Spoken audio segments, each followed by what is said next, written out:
On fait un de mes souverains préférés ensemble aujourd'hui, la souris que j'ai baptisée Timmy. Tu remarques qu'on a déjà fait quelques étapes. D'abord, j'ai matelassé le tissu et j'ai découpé les formes après les avoir tracées avec mon patron. Le patron, je l'ai créé à partir du dessin que j'ai fait de Timmy quand j'ai cousu le souverain pour la première fois. C'est simplement la forme de chaque morceau de tissu dont j'ai besoin dans un bout de carton tracé à partir de mon dessin. Donc, une fois que tous les morceaux sont prêts, je les couds sur le tissu matelassé avec le point zigzag, puis j'ajoute les détails comme les yeux et le nez avec le pied à broder qui permet de coudre dans tous les sens.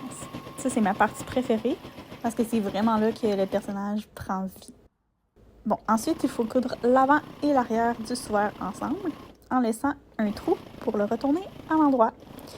Au total, chaque souverain demande environ 1 heure de travail. Donc, un ensemble de 4 prend plus ou moins 4 heures.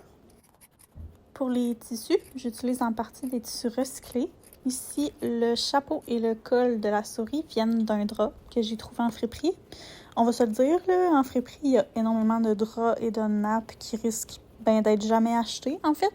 Donc, c'est important pour moi de leur donner une deuxième vie quand je peux. Maintenant que j'ai presque fini de retourner Timmy à l'endroit, il va passer au fer à repasser. Puis ensuite, on peut passer à la dernière étape, c'est-à-dire faire une couture en bordure du souverain pour refermer le trou. Là, si tu t'es rendu jusqu'ici, tu as sûrement remarqué que j'ai ajouté une étiquette avec mon logo sur le dos du souverain. Et non, c'est pas juste pour le fun. Va falloir être patient, mais je vous en dis plus vraiment bientôt. En attendant, je suis curieuse. Si je créais un tout nouveau souverain, quel animal tu voudrais voir dessus?